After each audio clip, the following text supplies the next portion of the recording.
Sa likurang upuan, ang kanyang inang si Aling Maria, 53 anyos, ay nakaupo habang bitbit ang basket na puno ng mga gulay na inani pa kaninang umaga, nakatali ng lumang plastic straw. Papunta sila sa maliit na palengke sa gilid ng lungsod para ibenta ang ani. Ang ihip ng mainit na hangin na maihalong amoy ng aspalto ay nagpapabigat sa paghinga.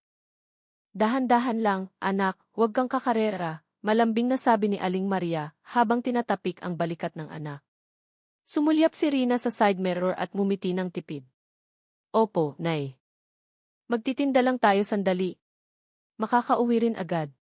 Simple lang ang usapan nila.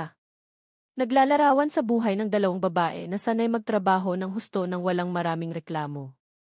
Patuloy na tumakbo ang motor nila sa pagitan ng mga sasakyang sumisingit ng basta-basta. Sa kaliwang bahagi ng kalsada, abala ang mga sidewalk vendors sa pag-aasikaso ng mga mamimili. Samantalang ang busina ng mga sasakyan ay nagsasapawan dahilan para lalong umingay ang tanghali. Nakapokus si Rina sa pagkontrol ng manibela ng motor. Nakatingin ang mga mata niya sa daloy ng trapiko na lalong bumibigat. Gusto lang niyang makarating agad bago pa lalong tumindi ang init. Ngunit, natigil ang biyahe nang makita sa malayo ang ilang lalaking nakauniporme na nakatayo sa gitna ng daan. Gumawa sila ng barikada gamit ang orange cones at plastic na ribbon na may nakasulat na malabo. Checkpoint. Dumukwang si Aling Maria ng kaunti paharap. Naningkit ang mata niya dahil sa silaw. Checkpoint ba yan, anak? Mahina niyang tanong. May tono ng pag-aalala sa boses niya. Tumango si Rina ng walang imik, binawasan ang bilis. Sa harap, pinahinto na ang ilang motorista. Ang iba ay mukhang nakikipagtalo, ang iba ay piniling manahimik. Isa sa mga lalaking nakauniporme ang sumenyas para tumabi sila. Mula sa malayo, ang kilos niya ay nagpapakita na ng kayabangan, nakataas ang baba, nakapamiwang tila bakan niya ang kalsada. Nagsimulang makaramdam si Rina na mayroong hindi tama. Hinila niya ang preno at tumabi ng dahan-dahan sa gilid ng kalsada. Mula sa hanay ng mga lalaki, isang figura ang umagaw ng atensyon, si Brando na nakabuka ang dibdib, matigas ang mukha, at may kahoy na batuta na patuloy niyang itinatapik sa bewang. Hinto, check ng papeles, malakas niyang sigaw, matalim ang tono na humihiwa sa ingay ng kalsada. Ilang ibang motorista ang lumingon din. Pinatay ni Rina ang makina ng motor, tinignan ang ina na mukhang tense na ngayon. Binuksan niya ang maliit na bag sa kandungan. Nanginginig ng kaunti ang kamay dahil sa kaba. Naku, Nay. Naiwan ko ang rehistro sa bahay. Mahina niyang bulong. Nagmadali kasi tayo kanina baka malate sa palengke. Huminga ng malalim si Aling Maria, sinusubukang pakalmahin ang sarili. Kausapin mo na lang ng maayos, anak. Baka pwede pang mapagbigyan. Kahit sinabing baka pwede pang mapagbigyan, narinig na ang mabibigat na hakbang ni Brando na papalapit.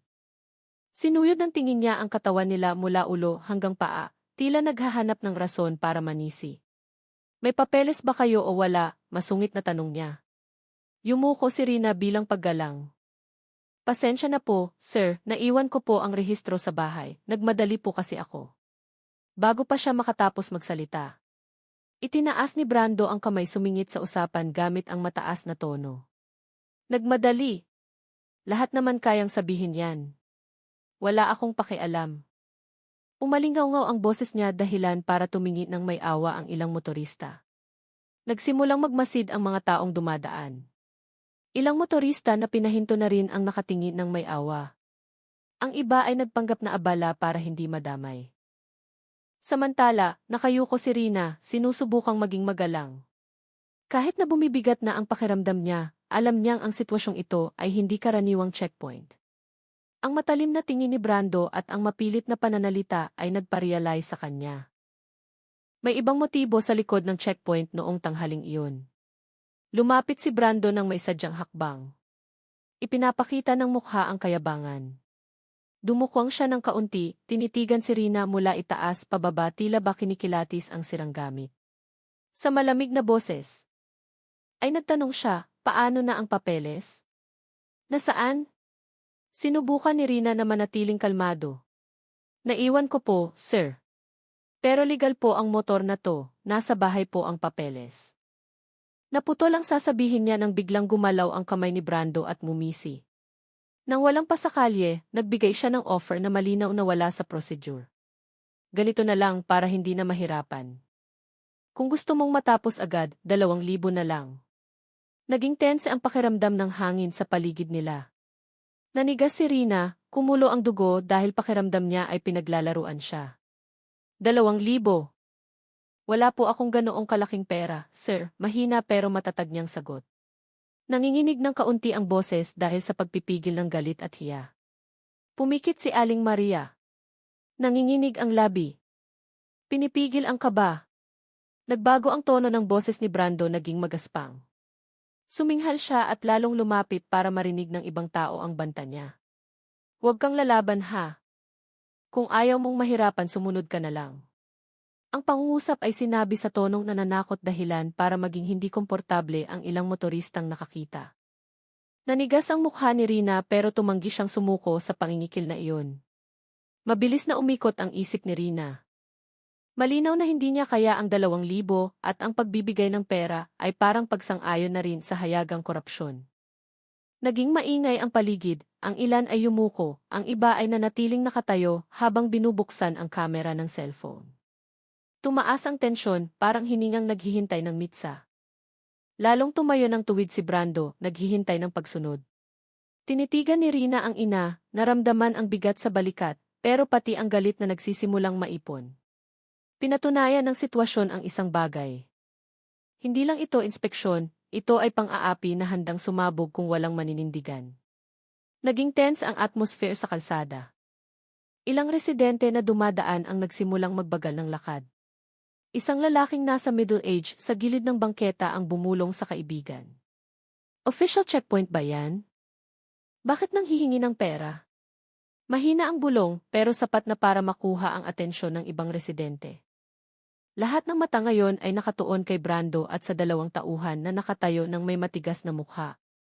Si Brando, na naramdamang pinapanood siya, ay biglang sumigaw ng malakas. Bumaba kayo sa motor ngayon din. Umalingaw-ngaw ang boses niya at nagpagulat sa lahat ng dumadaan. Tinitigan ni Rina ang ina. Ang mata niya ay nagpapakita ng pagkalito at galit na pinipigil. Ibinaba niya ang stand ng motor at maingat na tinulungan si Aling Maria na bumaba. Ang mainit na hangin sa tanghali ay lalong naging nakakasakal. Anak, pasensya na lang. Huwag nang labanan, mahinang sabi ni Aling Maria. Nanginginig ang boses. Mahigpit na hinawakan ng kulubot niyang kamay ang braso ni Rina, sinusubukang magpakalma kahit nanginginig din ang sariling katawan. Tumango lang ng marahan si Rina, pero nanigas ang panga. Sinubukan niyang panatilihin ang tonong may respeto kahit kumukulo na ang nararamdaman. Humakbang ulit si Brando palapit. Ilang hakbang na lang ang layo niya sa kanila ngayon. Ibigay mo na ang pera, bilis. Tinatamad akong makipag-usap sa mga taong gaya niyo. Sigaw ulit niya. Ang tono ay parang taong makapangyarihan, hindi tagapagpatupad ng batas. Yumuko sandali si Rina, sinubukang manatiling kalmado, pero nahagip ng pandinig niya ang mahinang tawa ng isa sa mga tauhan ni Brando sa likod. Sapat na iyon para lalong uminit ang dibdib niya. Samantala, ilang residente sa gilid ng kalsada ang nagsimula ng maglabas ng cellphone, nagre-record ng palihim na may tense na mukha, nagsimula ng bumagal ang trapiko. Nagsapawan ang busina ng ibang sasakyan, pero walang naglakas loob na sumaway. Alam ng lahat na ang nakatayo sa gitna ng daan ay hindi pulis na gumagawa ng tama sa tungkulin, kundi tiwaling naghahanap ng tiyempo. Sa katahimikan, huminga ng malalim si Rina. Alam niyang pwedeng maging delikado ang sitwasyong ito, pero alam din niya na ang manahimik ng matagal ay lalo lang magpapababa sa kanila. Sa gitna ng init at tingin ng mga residente, lalong naipon ang tensyon, naghihintay kung kailan mawawalan ng kontrol ang isa sa kanila. Nang walang kahit kaunting hiya, lumapit palalo si Brando at dinuro ang mukha ni Aling Maria gamit ang hintuturo. Tumaas ang boses, puno ng pang-aasar at pang-iinsulto. Mahirap na nga, matigas pa ang ulo. Malina, nagmamagaling pa, malakas niyang sigaw hanggang sa mapalingon ang mga tao sa paligid. Natahimik din ang ilang motoristang nakahinto sa likod, nanonood ng hindi naglalakas loob makialam. Nagsimulang dumating ang mga residente sa bangketa at ang ilan sa kanila ay binuksan ang kamera ng cellphone. Nirecord ang pangyayari mula sa malayo. Pinagmasdan ni Rina ang figurang nakauniporme sa harap niya na dahan-dahang lumalapit. Bawat hakbang ni Brando ay pakinggan mong mabigat, sadyang diniinan. Tila gustong idiin ang kapangyarihan. Puno ng kayabangan ang mukha. Nakataas ang baba, matalim ang tingin gaya ng sumusuri ng biktima. Dumukwang siya ng kaunti, tinitigan si Rina mula ulo hanggang paa, tila ba sinusuri ang sirang gamit. Sa malamig na boses at tonong ng mamaliit, tinanong niya, paano na ang papeles? Nasaan? Sinubukan ni Rina na manatiling kalmado. Naiwan ko po, sir. Pero opisyal po ang motor na to, nasa bahay ang papeles. Hindi pa tapos ang pangungusap niya. Itinaas ni Brando ang kamay, pinatigil ang pagsasalita niya. Ngumisi siya. Lumabas ang mapang-uyam ng ngiti sa mukha. Nang walang pasakalye, nagbigay siya ng alok na malinaw na wala sa official procedure. Ah, ganun lang pala kadali. Kung gusto mong matapos agad, 2,000 na lang. Naging tense ang pakiramdam ng hangin sa paligid nila. Tila biglang naglaho ang ingay ng kalsada. Nanigas si Rina, kumukulo ang dugo dahil pakiramdam niya ay pinaglalaruan siya. 2,000. Masyadong malaking halaga iyon para sa kanya. Wala po akong ganoong kalaking pera, sir. Sagot niya ng mahina pero matigas. Nanginginig ng kaunti ang boses dahil sa pagpipigil ng galit at hiya. Sa likod niya, pumikit si Aling Maria. Nanginginig ang labi, pinipigilan ang takot na naipon. Gusto niyang magsalita, pero takot na lalong lumala ang sitwasyon. Biglang naging magaspang ang tono ni Brando. Suminghal siya ng malakas at lumapit pa, lalo hanggang sa halos isang dangkal na lang ang layo nila. Tumaas ang boses, sapat na malakas para marinig ng mga tao sa paligid. Huwag kang lalaban ha. Kung ayaw mong mahirapan, sumunod ka na lang. Jama alimun. Ang mga salita ay sinabi sa tonong nananakot. Umiling ng marahan ang ilang motoristang nakakita. May yumuko sa pagkailang. Nanigas ang mukha ni Rina, pero tumanggi siyang sumuko. Mabilis na umikot ang isip niya. Malinaw na hindi niya kaya ang 2,000. At kung magbibigay siya, parang pumayag na rin siya sa hayagang korupsyon. Naging maingay ang paligid, may yumuko, may ibang nanatiling nakatayo habang pasimpleng binubuksan ang kamera ng cellphone. Tumaas ang tensyon gaya ng hiningang naghihintay ng kislap ng apoy. Nakatayo ng tuwid si Brando, mas matangkad kaysa sa sinuman doon. Nakatingin kay Rina ng puno ng kayabangan. Naghihintay siya ng pagsunod, pero ang nakuha lang niya ay ganting tingin mula kay Rina, matalim pero nagpipigil. Tinitigan niya ang ina, naramdaman ang bigat sa balikat, at pati na rin ang galit na nagsisimulang maipon sa dibdib. Pinatunayan ng sitwasyon ang isang bagay. Hindi lang ito inspeksyon, ito ay pang-aapi na handang sumabog kung walang maglalakas loob na tumindig. Nagbago ang atmosphere sa kalsada, naging tense. Ilang residente na dumadaan ang nagsimulang magbagal ng lakad. Isang lalaking nasa middle age sa gilid ng bangketa ang bumulong sa kaibigan. Official checkpoint ba yan? Bakit nang hihingi ng pera? Mahina ang bulong pero sapat na para makuha ang atensyon ng ibang residente. Lahat ng mata ngayon ay nakatuon kay Brando at sa 2 tauhan na nakatayo ng may matigas na mukha. Si Brando na naramdamang pinapanood siya ay biglang sumigaw ng malakas. Bumaba kayo sa motor ngayon din. Umalingaw-ngaw ang boses niya at nagpagulat sa lahat ng dumadaan. Tinitigan ni Rina ang ina. Ang mata niya ay nagpapakita ng pagkalito at galit na pinipigil. Ibinaba niya ang stand ng motor at maingat na tinulungan si Aling Maria na bumaba. Ang mainit na hangin sa tanghali ay lalong naging nakakasakal.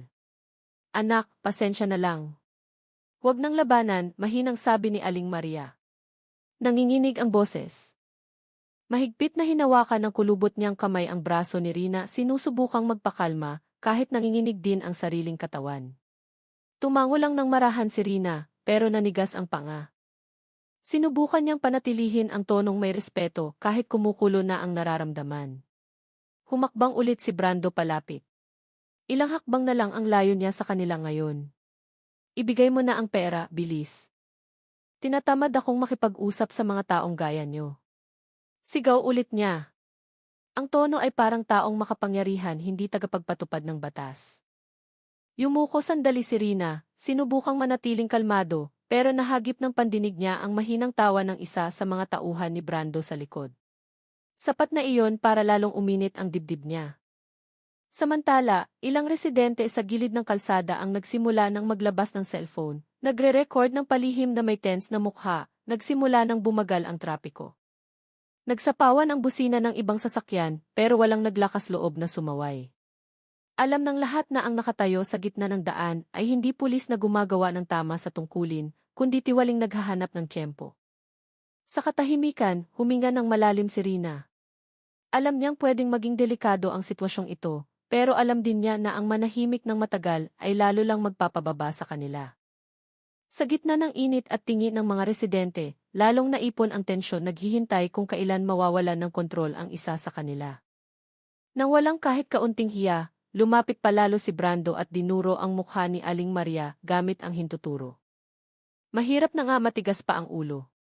Malina, nagmamagaling pa, malakas niyang sigaw hanggang sa mapalingon ang mga tao sa paligid. Natahimik din ang ilang motoristang nakahinto sa likod, nanonood ng hindi naglalakas loob makialam. Nagsimulang dumating ang mga residente sa bangketa at ang ilan sa kanila ay binuksan ang kamera ng cellphone. Nirecord ang pangyayari mula sa malayo. Yumuko si Aling Maria, pinipigilan ang hiya sa harap ng maraming tao. Namula ang mukha niya hindi dahil sa init ng araw, kundi dahil sa hiyang sobrang lalim. Anak, tama na, uwi na lang tayo, mahina niyang sabi sa nanginginig na boses. Nagsimulang mangilid ang luha sa mata. Pero hindi na kayang manahimik ni Rina. Hinawakan niya ng mahigpit ang kamay ng ina, tinitigan si Brando ng matalim na tingin. Sir, please magsalita po kayo ng maayos. Matanda na po ang nanay ko, matigas niyang sabi, sinusubukang pigilan ang emosyon. Ang pangungusap ay lalong nagpainit ng ulo ni Brando. Mabilis siyang humakbang at itinulak ang balikat ni Rina ng marahas hanggang sa muntik nang matumba ang katawan. Narinig ng malinaw ang tunog ng sapatos na kumayod sa aspalto. Sa tingin mo takot ako? Ha? Sigaw niya habang nakatingin ng masama. Pulang-pula ang mukha sa galit at pride na nasindihan sa harap ng maraming mata. Sa tingin mo may pakialam ako? Tuloy niya, humahabol ang hininga dahil sa umaapaw na emosyon. Ngunit sa likod ng mata ay malinaw na makikita ang anino ng pride na nasugatan. Dahil ngayon maraming mata ang nakatuon sa kanya. Nagsimulang bumulong ng mahina ang ilang residente. Sobra na iyang taong yan, bulong ng isang nanay habang nagre-record ng palihim. Pero walang kahit isa ang naglakas loob lumapit para tumulong.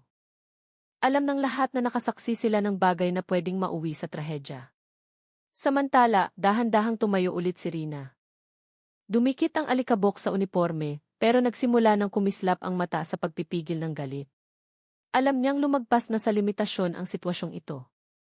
Ang mainit na hangin sa tanghali ay lalong bumibigat na ngayon, parang baga na handang magliyab anumang oras. Sa loob ng ilang segundo, nanahimik lang si Rina. Mabigat ang hininga, umaakyat baba ang dibdib, pinipigilan ang gulo na sumasabog sa loob ng dibdib. Ang tunog ng mga sasakyan sa paligid ay dahan-dahang nawala sa pandinig, napalitan ng sariling tibok ng puso na mabilis na dumadagundong sa tainga. Tinitigan niya si Brando na nakatayo ng mayabang sa harap niya. Marumi na sa alikabok ang abong uniforme sa katawan ni Brando. Pero ang mukha ay nagpapakita pa rin ng kayabangan na nagpapainit ng ulo ng sinumang makakakita. Sinubukan ni Rina na magtimpi. Sinusubukang alalahanin ang boses ng ina. Pero ang sunod-sunod na pang-iinsulto na lumabas sa bibig ng tiwali ay lumagpas na sa limitasyon. Si Aling Maria na nakatayo sa tabi niya ay hawak pa rin ang braso ng anak. Anak, pasensya na, wag nang labanan, sabi niya sa nanginginig na boses. Pero sa pagkakataong ito hindi sumagot si Rina. Blanko ang tingin sandali tapos dahan-dahang tumalim. Sa mata niya ngayon ay wala ng takot. Hindi na pulis ang nakikita niya sa harap. Ang nakikita lang niya ay taong umaapi ng mahihina sa harap mismo ng nanay niya. Nakakuyom ang kamay, naninigas ang panga, at nang walang pag-iisip, humakbang si Rina ng isang hakbang pasulong. Sa isang iglap, nangyari ang hindi inaasahang aksyon. Dinuraan niya ang mukha ni Brando sa harap mismo ng lahat. Mabilis ang galaw at puno ng kumpiyansa. Tumama ang talsik ng laway sa pisngi ng abong uniforme na matagal nang ginagamit para takutin ang maliliit na tao. Natahimik si Brando ng split second, nanlaki ang mata. Hindi makapaniwala na may naglakas loob na ipahiya siya sa harap ng publiko. Isang mahinang boses ang lumabas sa bibig ni Rina, halos parang bulong pero puno ng kahulugan. Tama na. Natulala ang mga tao sa paligid. Walang boses, walang gumagalaw. Nagpigil ng hininga ang mga residenteng maihawak ng cellphone. Ang iba ay ibinaba pa ang kamera dahil sa gulat sa tapang ng babae. Sa katahimikang nandidikdik, nakatayo si Brando ng naninigas. Sa mga mata niya ay makikita ang baga ng galit na hindi makontrol. Alam ng lahat na pagkatapos nito ang mangyayari ay hindi na debate. Pagsabog na ito. Mabilis na dumating ang reaksyon ni Brando, gaya ng mabangis na hayop na nasugatan ang pride. Namula ang mukha, nanlaki ang mata sa pagpipigil ng galit. Walang hiya. Malakas na sigaw niya, umalingaw ang boses hanggang sa tumalbog sa kahabaan ng kalsada. Nang hindi nagbibigay ng kahit kaunting pagkakataon, iwinasiwas ni Brando ang kamay at sinampal si Rina ng napakalakas. Matalim ang tunog ng sampal, humihiwa sa mainit na hangin ng tanghali. Napalingon ang ulo ni Rina sa gilid, pero bago pa man makatayo ng tuwid, dumating ang sunod-sunod na suntok. Agad na napasigaw ang ilang residente. Stop, wag niyong saktan, sir. Sigaw ng isa mula sa bangketa. Pero walang pakialam si Brando. Naging mabangis na ngayon ang mukha. Hinampas ng kamay ang mukha at katawan ni Rina nang walang kontrol tumama ang suntok sa pisngi, dibdib, tapos sa tiyan. Matigas at brutal gaya ng paglalabas ng nasugatang ego. Bumagsak si Rina sa aspalto. Sinubukan ng kamay na pigilan ang katawan para hindi bumagsak ng tuluyan. Pero masyadong malakas ang puwersa ng suntok. Napasigaw si Aling Maria sa panik. Bumasag ang boses sa gitna ng umpukan. Hinto! Huwag niyong saktan ang anak ko. Sinubukan niyang lumapit, pero hinarangan agad ang daanan ng isa sa mga tauhan ni Brando. Tinabig ni Aling Maria gamit ang nanginginig na kamay, pero talo ang lakas ng katawan. Tulong huwag niyong saktan ang anak ko. Paos na ang boses halos hindi na marinig. Lalong naging mabangis si Brando. Sinipa niya ang tiyan ni Rina na nakabagsak na. Dahilan para mamaluktot ang katawan ng dalaga sa sakit sa ibabaw ng aspalto. Nagsimulang magkumpol ang mas maraming residente. Sinubukan ng ilan na lumapit, pero pinalayas agad ng ibang miyembro ng marahas. Ang boses ng sigawan at iyakan ay humalo sa tunog ng busina ng mga sasakyang naipit. May nagre-record sa umpukan gamit ang cellphone. Nanginginig ang boses ng bumulong, Diyos ko, bakit ganyan ang pulis? Samantala, nakahandusay si Rina sa kalsada. Nagsimulang tumulo ang dugo sa gilid ng labi. Nakadilat ang mata nakatingin sa mainit at nakakasilaw na langit. Sa tainga niya tanging ang hikbi ng ina ang naririnig ng malinaw na patuloy na tumatawag, nak, gising, nak. At sa dibdib niya, nagsisimulang tumubo ang galit na naging bagay na hindi na mapipigilan. Lalong naging magulo ang sitwasyon sa kalsada. Pagkatapos bugbugin ni Brando si Rina ng walang awa, kumilos din ang dalawang tauhan. Sinipa nila ang katawan ni Rina na nakahandusay na sa aspalto, tila ba nag-enjoy sa tanawin ng isang dalagang walang laban. Narinig ng malakas ang tunog ng sapatos na tumatama sa katawan. Kasabay ng sigaw ng mga residenteng lalong nagpapanik. Tama na, sir, tama na. Sigaw ng isa mula sa umpukan. Pero walang naglakas loob lumapit. Sinubukan ni Aling Maria na yakapin ang katawan ng anak, tinakpan ang katawan ni Rina gamit ang sariling katawan. Nanginginig ang kamay, pero sinubukan pa rin niyang protektahan ang anak. Tulong! Tama na! Paos ang boses, halos mawala nila mo ng ingay ng kalsada. Ngunit, itinulak lang siya ng malakas ng isa sa mga tauhan ni Brando hanggang sa bumagsak sa bangketa. Tahimik, Ale. Usaping legal to, sarkastiko niyang sabi. Ang tono ng boses ay tila ba siya ang may kapangyarihan sa lahat. Bumagsak ang katawan ni Aling Maria pasubsob, tumama ang tuhod ng malakas sa aspalto. Pero hindi siya tumigil. Gamit ang nanginginig na kamay, gumapang siya papunta sa anak habang umiiyak. Nak, gising, nak. Huwag mong hayaang saktan kanila. Sa gitna ng kalsada, nakatayo si Brando habang hinahabol ang hininga. Puno ng galit ang mukha na may halong kasiyahan. Dumura siya sa lupa tapos ay sinipa ang basket ng gulay na nakasabit pa sa lumang motor nila. Tumalsik ang basket at nagkalat ang mga sariwang gulay na galing pa sa hardin kaninang umaga sa mainit na aspalto, kamatis, sili, dahon ng sibuyas. Lahat ay nadurog na apakan ng sapatos ng mga opisyal. Dahil sa tanawin, ang ilang residente ay kusa na nagtakip ng bibig sa pagitan ng galit at hindi paniniwala. Patuloy na nakabukas ang kamera ng cellphone sa iba't ibang direksyon. Tiwali yan, hindi totoong pulis yan, bulong ng isa ng mahina. Grabe, pati nanay sinipa rin, sabi ng isa sa galit na tono. Pero walang pakialam si Brando. Tinitigan lang niya silang lahat. Nang may mapanghamong tingin tapos ay sumigaw ng malakas, i-record nyo lang. Walang makakapagpatunay ng kahit ano. Ang pangungusap ay lalong nagpainit sa atmosphere. Hindi lang dahil sa araw, kundi dahil sa galit ng dose-dosenang matang nakasaksi sa pang-aabuso sa kapangyarihan sa harap nila. Sinubukan ng ilang binata sa umpukan na lumapit, pero nag-alinlangan ang hakbang. May takot sa kapangyarihang nakatayo sa harap nila. Hindi natuloy ang pagsugod. Ang ginawa lang nila ay itinaas ang cellphone at nagsimulang mag-record. Sumigaw ang isa sa kanila, malakas ang boses para marinig ng lahat. Nire-record namin to ha. Ipopost to sa internet. Sapat na malakas ang boses para basagin ang mainit na hangin. Agad na tumango ang ilang ibang residente, binuksan din ang kamera nila. Nagsimulang umagos ang recording mukha ni Rina na nakasubsob, si Aling Maria na umiiyak, at ang mga opisyal na naninipa at nanghihiya pa rin. Lahat ay malinaw na na-record sa maliliit na screen.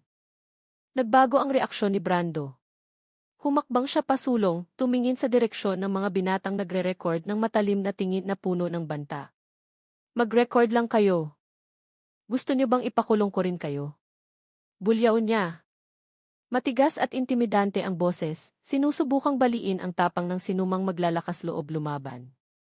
Agad na tumigil sa pagre-record ang ilang cellphone, ang iba ay nanatiling nakabukas kahit nanginginig ang kamay.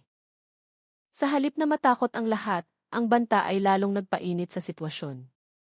Ang mga salita niya ay nagdulot ng pressure sa dibdib ng mga residenteng nanonood. Kahit may takot, mas malakas ang kagustuhang huwag hayaang lumipas na lang ang karahasan, patuloy silang nag-record. Kahit nanginginig ang boses, nakuha ng mga kamera ng cellphone ang bawat segundo ng palo, tulak, sigaw, at mukha ni Rina na maputla na ngayon. Bawat video na nakuha ay naging piraso ng maliit na ebidensya na naipon. At habang dumarami ang recording na kumakalat, lalong lumalaki ang posibilidad na hindi na matatakpan ang pangyayaring ito. Nagbago ang atmosphere mula sa panonood lang naging bagay na dapat idokumento para hindi mawala ang katotohanan. Tumaas ang tensyon. Dalawang puwersa ang naghaharap ngayon.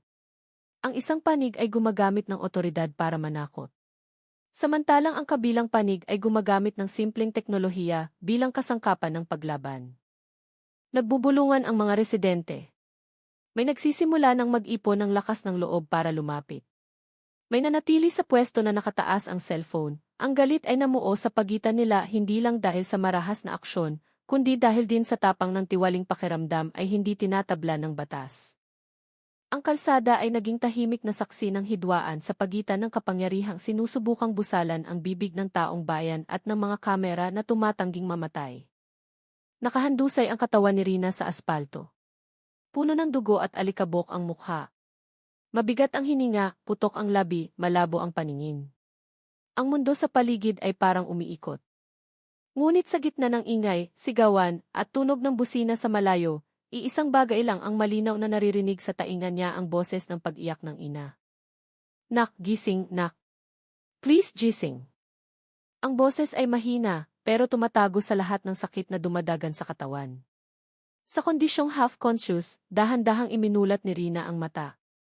Mula sa posisyong nakahiga, nakita niya ang figura ni Brando na nakatayo sa itaas niya, tumatawa ng mapang-uyam kasama ang mga tauhan, tila pakiramdam ay napanalunan na ang lahat. Nay! Bulong ni Rina ng mahina, paos ang boses. Kinagat niya ang sariling labi, sinubukang bumangon gamit ang nanginginig na kamay. Masakit ang bawat galaw, pero sa loob niya ay may nagbago. Ang tingin na kanina ay mapurol ngayon ay naging matalim at malamig. Tinitigan niya ng diretso si Brando nang walang takot kahit kaunti.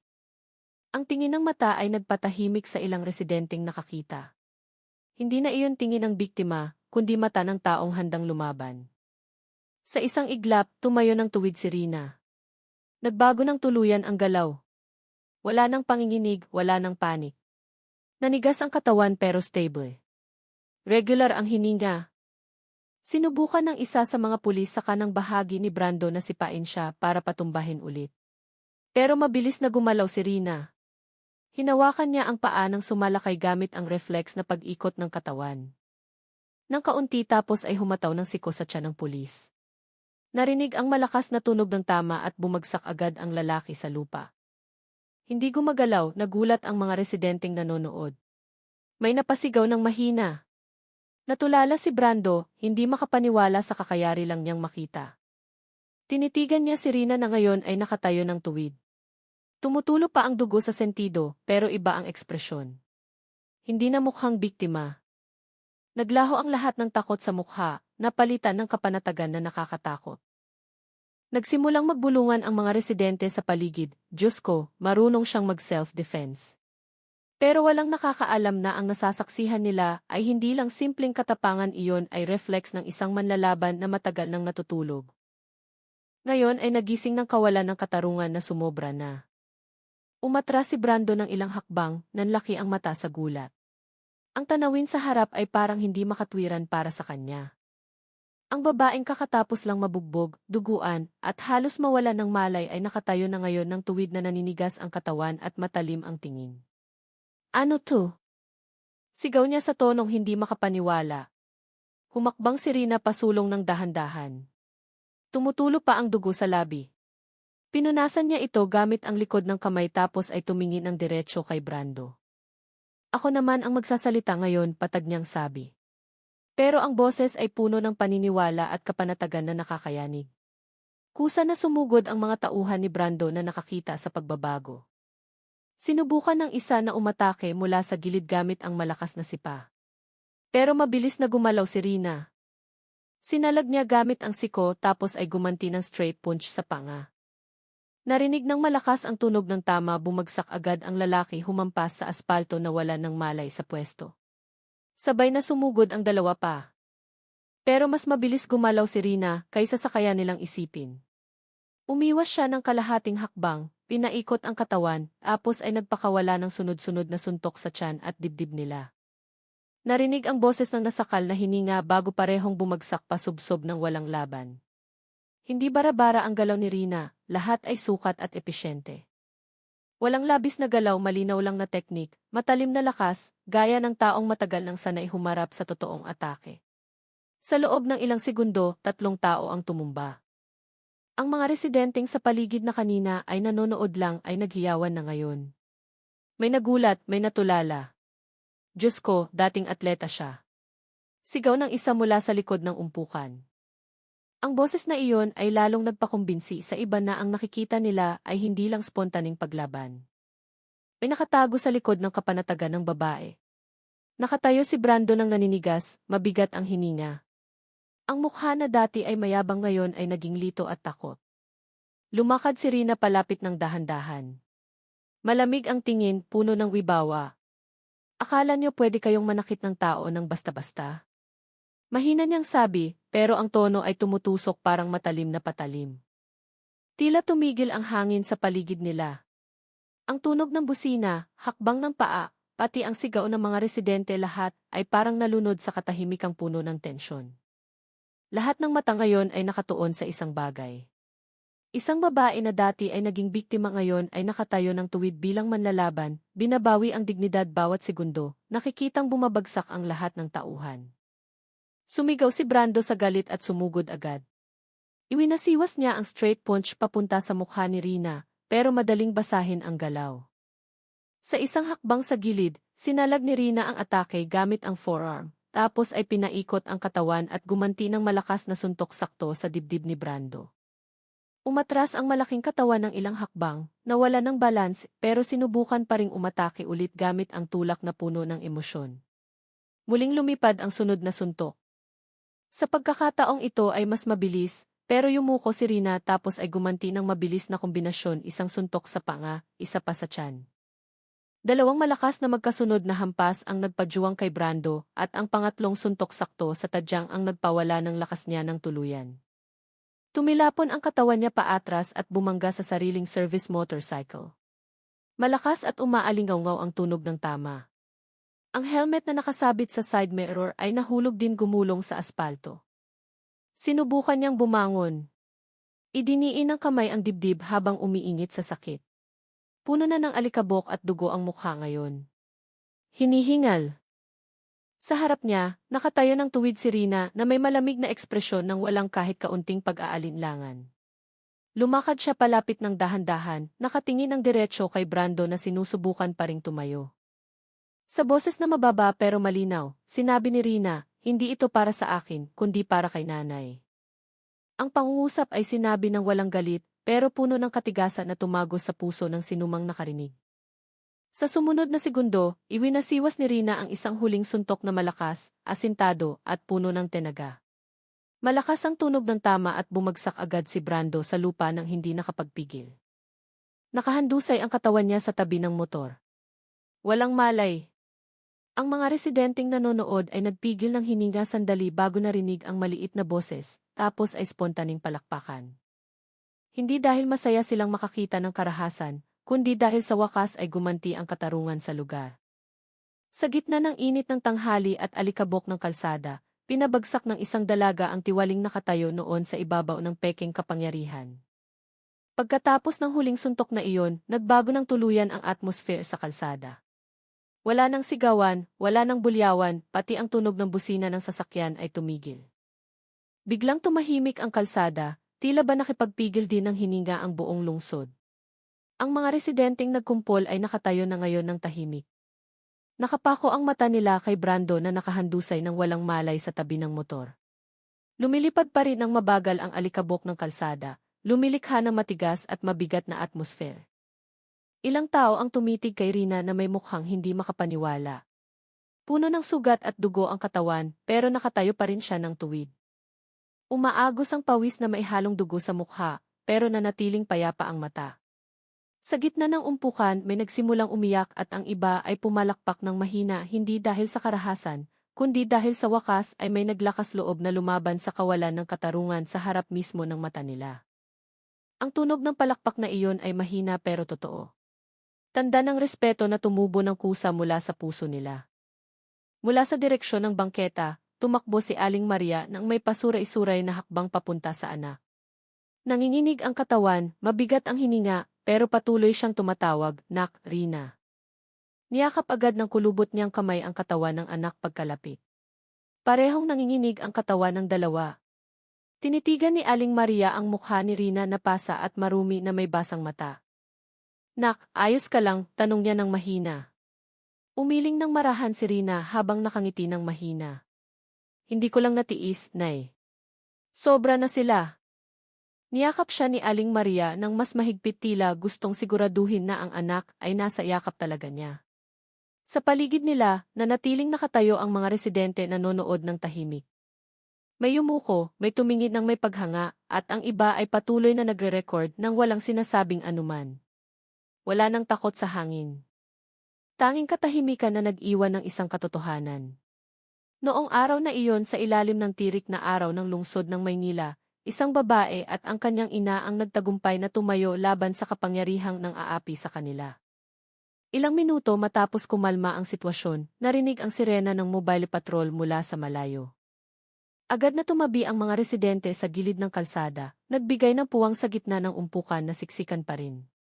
Huminto ang sasakyan ng pulis sakto sa pinangyarihan. Mula sa loob ay bumaba ang isang senior officer na may maayos na uniforme at kumikinang naranggo sa balikat. Matigas ang mukha, may wibawa at matalim ang matang sinusuyod ang paligid. Nakahandusay sa lupa ang katawan ni Brando at mga tauhan. Sa kabilang banda, nakatayo si Rina na puno ng dugo at pawis ang katawan. Pagod ang mukha pero nanatiling tuwid. Sa paligid, hawak pa rin ng mga residente ang cellphone na may nakabukas na kamera, nire-record ang bawat segundo ng pangyayari na kakayari lang. Sa matigas na tono, nagtanong ang opisyal, "Anong nangyari dito?" "Suraha, alika."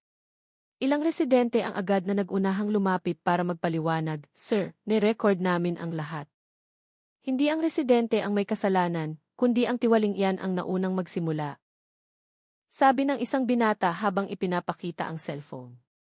Tinanggap ng opisyal ang cellphone at pinanood ang maikling recording na malinaw na nagpapakita kung paano bugbugin ni Brando at mga tauhan sina Rina at Aling Maria ng walang awa. Nagbago ang mukha ng opisyal, naging malamig. Nanigas ang panga. Tinitigan niya ang mga tauhan at nagsabi sa boses na mababa pero matigas, "Hulihin silang lahat." Brando at ang mga tauhan. Ngayon din ang utos ay nagpa-cheer ng mahina sa mga residente. Ang iba ay sumigaw sa ginhawa, ang iba naman ay pumalakpak. Ang mga dagdag na pulis na dumating para sa seguridad ay mabilis na kumilos. Pinusasan nila si Brando at ang dalawang tauhan na may malay pa. Walang ni isa sa kanila ang naglakas loob lumaban o magsalita. Nakayuko ang mga mukha, puno ng hiya at takot. Isa sa kanila ang sumulyap kay Rina sandali pero agad ding yumuko. Nang makita ang matalim na tingin ng babae, tingin na hindi nagbibigay ng kahit kaunting puwang para sa awa. Samantala, nakatayo si Rina na inaalalayan ng ilang residente. Mahigpit na hawak ni Aling Maria ang kamay ng anak. Mapula pa ang mata dahil sa pag-iyak. Lumapit ang opisyal at tinitigan silang dalawa ng may paggalang. "Sapat na ang paghihirap nyo," mahina niyang sabi pero matigas. "Salamat sa tapang niyong labanan ang mali." Tumango ang mga residente. Ang iba ay itinataas pa ang cellphone ng mataas, nire-record ang makasaysayang sandali kung kailan na itaguyod na sa wakas ang katarungan sa parehong lugar kung saan nangyari ang kawalan ng katarungan. Noong araw na iyon, ang kapangyarihang inabuso ay opisyal na bumagsak sa harap ng taong bayan. Sa maikling panahon, kumalat ang balita tungkol kay Rina sa buong bansa. Ang recording na kinuha ng mga residente ay nag-viral sa social media, ipinalabas ulit sa national television, at naging pangunahing paksa sa iba't ibang news portal. Nakadisplay ang malalaking titulo sa screen. "Simpleng babae lumaban sa tiwaling pulis. Panalo sa kalsada." Dumagsa ang komento at suporta mula sa iba't ibang panig. Pinuri ng mga tao ang tapang ni Rina, pero galit din sa aksyon ng mga tiwaling nagpahiya sa sarili nilang institusyon. Ang video ay naging bagong simbolo. Katapangan ng maliliit na tao laban sa pang-aabuso sa kapangyarihan. Nagsimulang hukayin ng media ang background ni Rina. Nabunyag ang nakakagulat na katotohanan na siya pala ay dating national boxing athlete na nakapagrepresenta na sa Pilipinas sa Asian Championship ilang taon na ang nakararaan bago nag-early retirement para alagaan ang inang si Aling Maria na sakitin. Ang impormasyong iyon ay lalong nagpahanga sa publiko. Marami ang hindi makapaniwala na ang babaeng nakita nila noon na biktima sa viral video ay atleta na may maraming karanasan na sa tagal ng panahon ay namumuhay ng simple nang hindi naghahanap ng atensyon. Nagkasundo ang lahat na kung wala ang tapang ni Rina, baka natapos lang ang kaso ng ganoon na lang.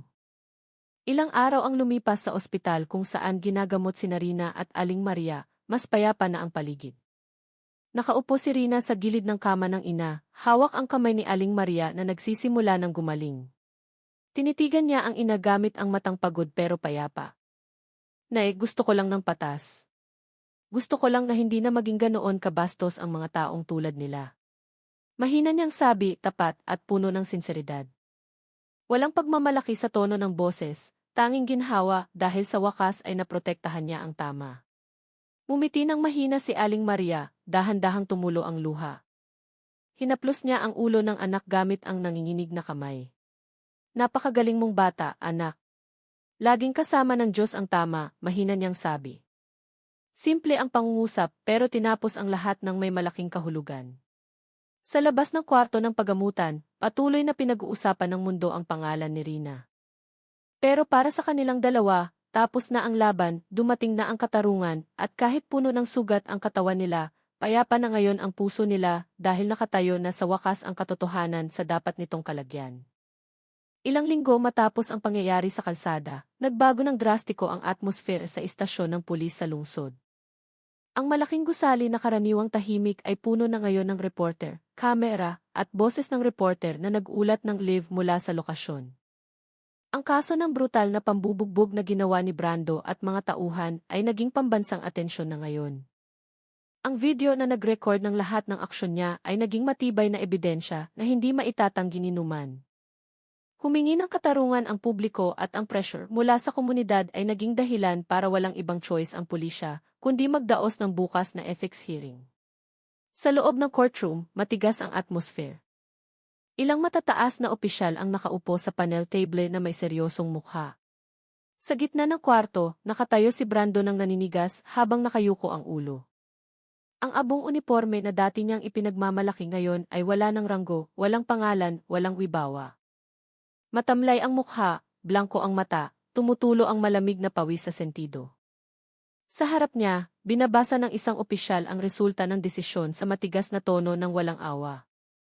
Dahil sa pag-aabuso sa kapangyarihan at karahasan sa sibilyan, si Ginoong Brando ay napatunayang nagkasala at tinatanggal sa serbisyo ng walang dangal, dishonorable discharge. Umalingaw ng malakas ang pangungusap sa loob ng kwarto, sinundan ng katok ng maso na nagmamarka ng pagtatapos ng paglilitis.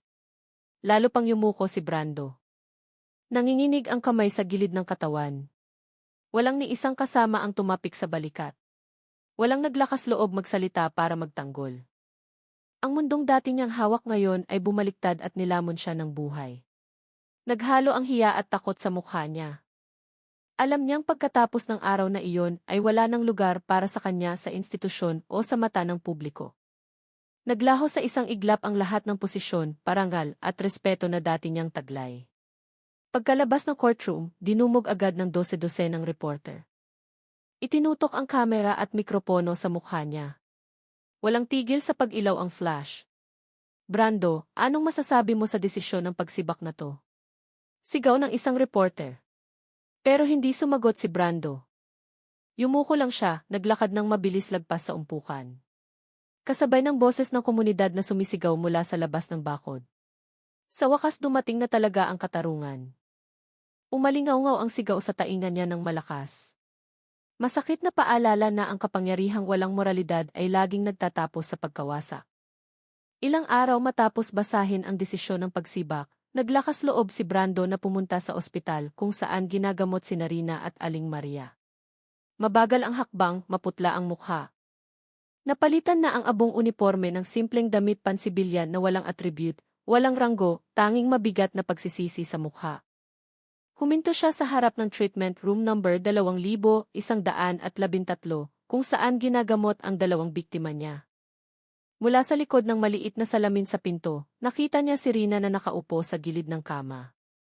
May bendang nakabalot sa braso. Nakahiga ng mahina si Aling Maria sa kabilang kama. Saglit na itinaas ang kamay akmang kakatok, pero nanginig. Lumipas ang ilang segundo, pumasok din siya sa wakas. Biglang tumahimik ang kwarto. Tinitigan siya ni Rina nang may patag na ekspresyon, hindi nagulat, hindi rin nagpakita ng galit.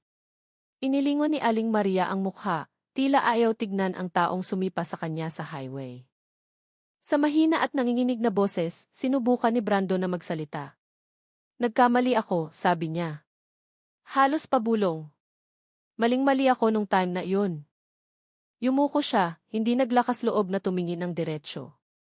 Matagal siyang tinitigan ni Rina nang hindi nagsasalita. Humaba ang katahimikan hanggang sa tanging tunog na lang ng infusion machine ang naririnig. Sa wakas ay nagsalita siya ng kalmado pero matigas. Naibigay ko na ang patawad. Pero ang sugat sa puso ng nanay ko ay hindi mawawala ng ganoon lang. Ang pangungusap na iyon ay nagpapikit kay Brando sandali, pinipigilan ang hiya at pagsisisi na hindi masabi. Walang galit sa boses ni Rina, ngunit may katotohanang tumutusok ng mas malalim kaysa sa sigaw. Nang walang sinasabing iba pa, lalo pang yumuko si Brando at tumalikod para umalis. Mabigat ang hakbang, umalingaw ang boses sa tahimik na pasilyo ng ospital.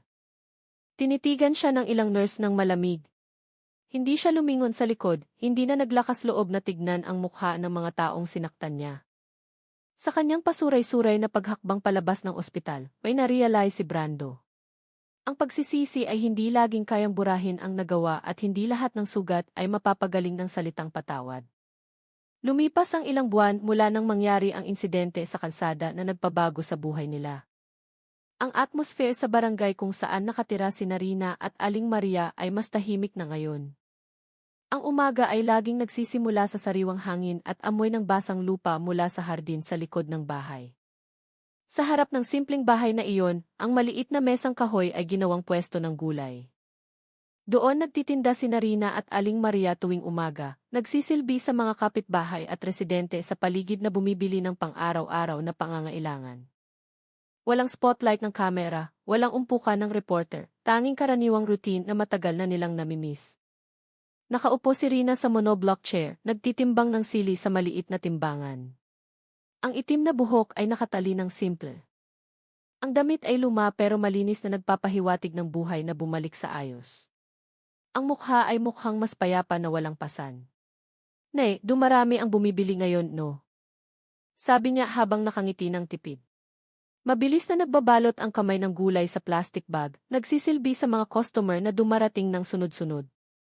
Sa likod ng kasimplehan, may bagong kapayapaan na tumutubo, hindi dahil nakalimot, kundi dahil sa wakas ay nakakapamuhay na sila ng walang takot. Si Aling Maria na nakaupo sa maliit na upuan sa tabi niya ay ngumiti ng malambing. "Anak, pumupunta ang mga tao, hindi lang para bumili ng gulay, kundi para makita rin ang boksingero na naglakas loob lumaban sa kawalan ng katarungan," sabi niya habang tumatawa ng mahina. Ang sinabi niya ay nagpangiti rin sa ilang mamimili. Kilala nilang lahat si Rina. Pero walang nagtrato sa kanya ng iw. Sa mata nila, si Rina ay nananatiling karaniwang babae, anak ni Aling Maria na tuwing umaga ay nagtitinda ng gulay habang binabati ang lahat ng magiliw. Nakitawa si Rina. Magaan ang boses. Malayong malayo sa matigas at tense na tono ilang buwan na ang nakararaan. "Nako, si nanay talaga," sagot niya habang tinatapik ng marahan ang balikat ng ina. Sabay silang tumawa ng walang inaalala. Bumalik ang buhay sa simpleng ayos gaya ng dati. Walang dendam, walang pakiramdam ng utang na loob mula sa kahit sino. Tanging dalawang babae na nasaktan noon ngayon ay piniling makipagbati sa nakaraan at namnamin ang mga araw na puno ng kapayapaan. Ang hapon sa nayon ay laging dumarating ng payapa. Ang tilaok ng manok mula sa likod ng bahay, amoy na niluluto mula sa kusina ng kapitbahay, at simoy ng hangin na nagdadala ng alikabok ng kalsada ay nagpaparamdam ng pamilyar at payapang kapaligiran. Sa kawayang upuan sa harap ng bahay, nakaupo si Rina ng nakasandal at relax na umiinom ng isang basong mainit na tsaa na gawa ni Aling Maria. Dahan-dahang umaakyat ang usok, humahalo sa kulay kahel na liwanag mula sa langit ng dapit hapon na nagsisimula ng bumaba. Ang mga araw nila ngayon ay hindi na puno ng tensyon. Tanging simpleng routine na nagpaparamdam na mas totoo ang buhay. Sa tabi niya, nakaupo si Aling Maria na nagbabalat ng sibuyas para sa hapunan. Mabilis ang kamay, malambot ang galaw, mukhang payapa ang mukha, hindi na nagtatago ng takot gaya noon nung humarap sa checkpoint sa kalsada. Paminsan-minsan ay sumusulyak siya sa anak ng may munting iti, tinitignan kung paanong si Rina ngayon ay nakakaupo na ng tahimik ng walang pasan, walang ekspresyon ng galit o pagkabalisa gaya noon. Ang mainit na hangin sa hapon ay parang regalo matapos ang lahat ng pagsubok na pinagdaanan nila. "Nay, hindi ako nagsisisi," biglang sabi ni Rina habang nakatingin sa langit na dahan-dahang nag-iiba ang kulay. Mahina ang boses pero matigas. Hindi siya nagsasalita tungkol sa nakaraan ng may tonong pagmamalaki, kundi may kasiguraduhan na ang ginawa niya noon ay talagang dapat mangyari. Alam niyang may dalang panganib ang ginawa niya, pero may dala ring katarungan na hindi darating kung nanahimik lang siya. Tinitigan ni Aling Maria ang anak ng puno ng pagmamahal. "Alam mo anak," malambing niyang sagot, "ang mahalaga ay manatili kang ikaw, matatag, pero nananatiling mabuti." Ngumiti ng tipid si Rina, tinitigan ang mukha ng ina, tapos ay binalikan ng tingin ang langit sa hapon na ngayon ay kulay kahel na ginintuan. Umihip ng marahan ang hangin dumampi sa mukha niya, nagdala ng kapayapaan na noon ay mahirap niyang maramdaman.